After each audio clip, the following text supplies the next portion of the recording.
when you look at the whole Colin Kaepernick thing, he's unpatriotic and so forth and so on, where in fact he went to some veterans to say, how can I get my point across in a respectful and patriotic manner? Okay. Sure. And then just the undertone that whenever you have a differing opinion, you're not patriotic.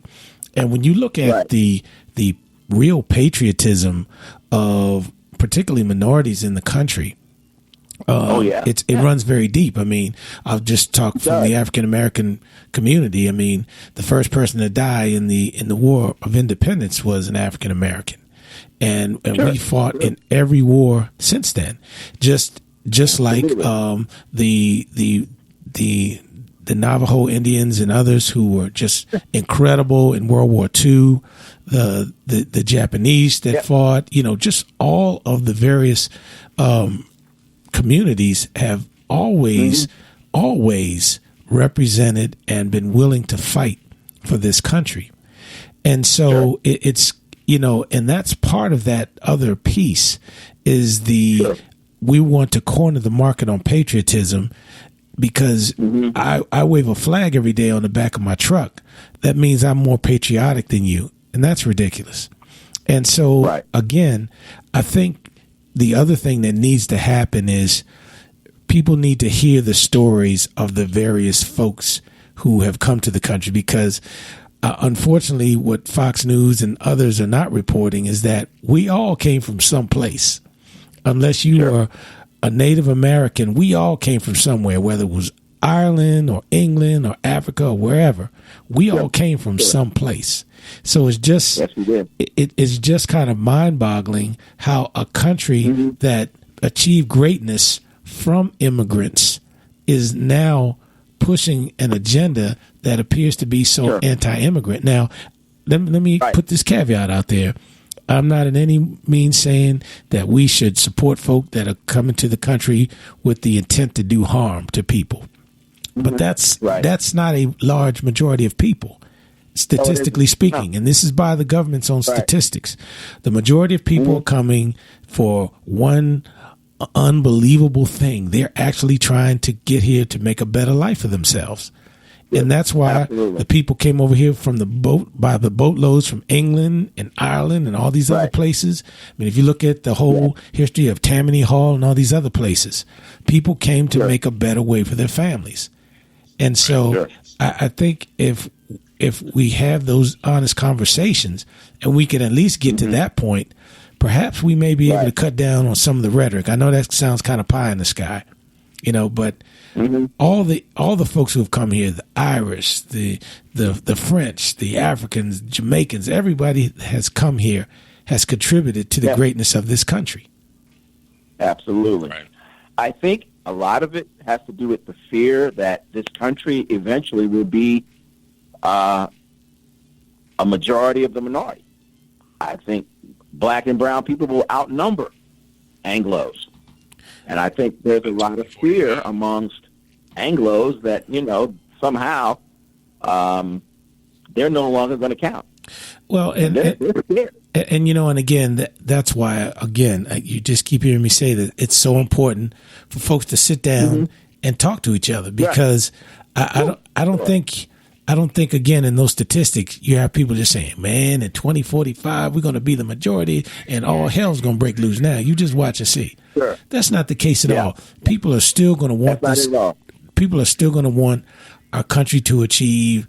They're going to want America to do well. They're going to want America to be able to allow them to get a good wage to take care of their families. There's not a sinister or dastardly overtone to that. People just want to, when they come home, they can get an honest day's work for an honest day's pay and come home and take care of their families. That's all they want to do. Point blank. That's the common thread. Everybody wants the same thing. Yeah. Exactly. Absolutely. Well, exactly. Orion, we certainly appreciate you calling in, and we didn't mean to get up on the soapbox, but thank you for telling us what's going on in El Paso. We certainly appreciate it, and we certainly wish you all Godspeed and in recovering and moving forward. And certainly, if there are any lessons to be learned, I hope that they are learned, and that whatever actionable things come of that will make the El Paso community even better than it already is. Yes. Well, thank you, Chief. Thank you, sir. And I'll be in touch. Yes, sir. And of course, we always appreciate you listening, and please pass our warmest regards along for a great recovery for your city. Thank you. All right, sir.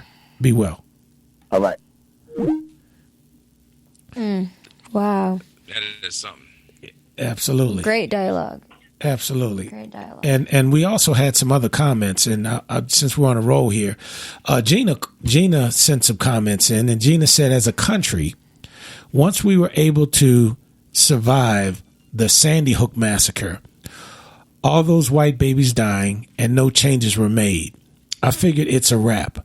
I hope these two incidents will be the catalyst for change. And I keep hearing that. And it's unfortunate that the message there is that people think that there's more of a value for certain groups of children than others, and maybe that will make things change. That's sad when we feel that way, because, and I know Gina, certainly as she's called in before, and she is an advocate in her community, and I know that she definitely wants to see things get better. And when you get to the point where you're thinking that, okay, now that this group of people has been injured, maybe now we can get something going. That's a problem, Thinbad. Yeah. That's definitely a problem. That's people, a problem. It's like they're sitting on the sidelines and they're waiting until it gets to me.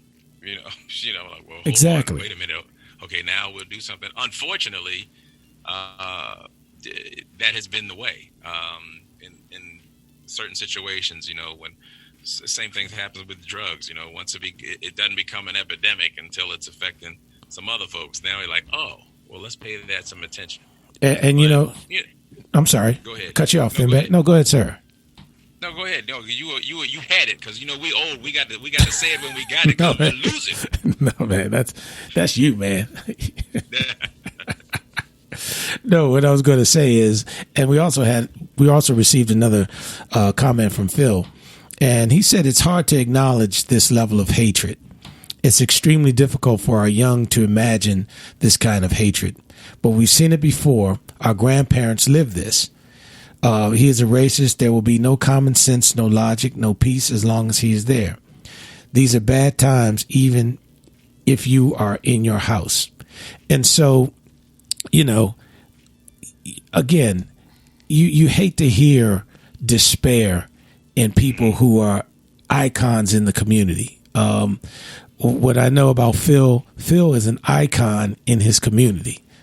A man that pays close attention to what's going on. But see, and this is the other thing, that this is why people need to talk.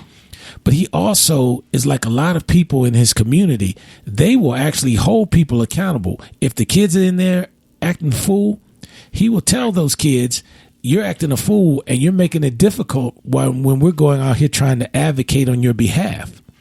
Right. So, even again, when you hear some of the rhetoric that almost seems like, people are not willing to hold folks accountable in their communities, and that's why we're going to do a show on that. These are folks, like Phil and others who hold people accountable in the community, but they also hold their officials who are working for them accountable. And you see, but again, if you don't sit down and talk to people, you don't know.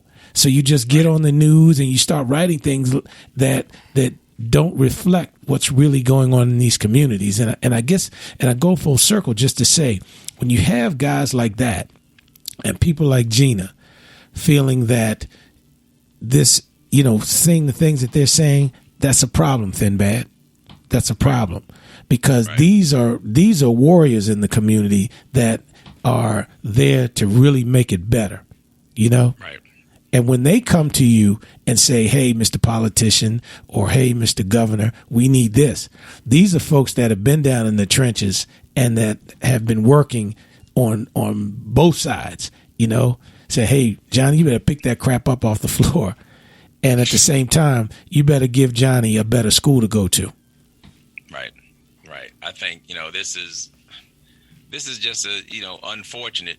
And a lot of people, when it comes to elected officials, a lot of people believe that their job ends when they pull the lever and vote for whoever it is. But that's actually when your job really begins, because they're part about holding them accountable, because they do work for us, or supposed to work for us, and they and not the other way around. And if the numbers make a difference, numbers of people asking for something to be done has to make a difference. And I don't know,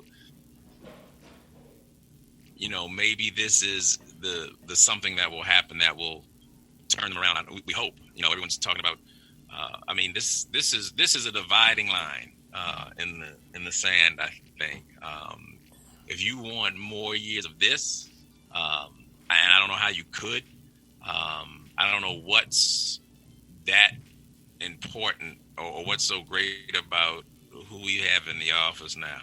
I don't know what economy, how great an economy can be if it's, blood money. If people are dying and people are being killed, and all you're worried about is the bottom line on your stock, how your stocks are doing, how everything else is doing. And he just does not have the bone. 45, I'm talking about, does not have that muscle to even build it. It's something, if you haven't used it in a while, I don't think there's ever been any evidence of him using a healing, a muscle of bringing people together, and that's what you need at times like these, and you need some righteous indignation about getting him the hell out of there and taking care of folks. The first thing people are saying is, Second Amendment. What about the Second Amendment? Nobody's trying to take your gun. Nobody wants to take your gun, but you don't need a gun that can shoot. What did the guy shot? What, he spent like 40 some odd rounds in 20 some seconds. Both of them were loaded for bear. Both of them were. And I'm talking about with 223s and just a 223 round is a nasty round. It's a nasty round. If it hits you, it's going to do some major damage. And and again, if you want to buy an AK-47, then do your thing. It's going to, believe it or not, it's going to have some limitations. People talk about hunting. When you hit an animal with a 223 round or something like that, it's going to pretty much tear off whatever it gets to. And conversely, I know a little bit about firearms. Just a little bit. If you have an intruder come in your house, for example, and you decide, well, today is the day, I'm locked and loaded, and I'm going to crack off a couple rounds of my AK-47. Well, more than likely, with the houses the way they're built today, that round is going to probably go through maybe 5 or 6 houses before it finally comes to a halt. And whatever is in its path is going to deal with it. And so, but these are the things you need to think about before you do these things. But again, my point is, I'm not advocating taking anybody's guns away, because I have quite a few myself. But I'm also a person like many responsible gun owners who are Republicans and Democrats and independents. I truly believe that if you're going to have it, you need to be a guy or a girl that has a degree of common sense. And, you shouldn't be a guy that's been out beating on your spouse and other things. These are the things that they're looking at to make part of that process to determine whether or not they're going to sell you something.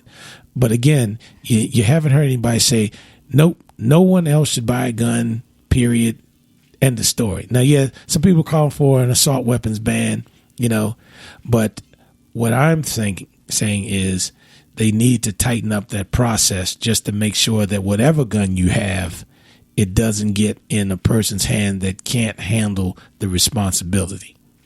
Right. I think, Trevor Noah made a point in talking about that, about how you have to have a license to drive a car. You have to have a license to practice, to do everything that you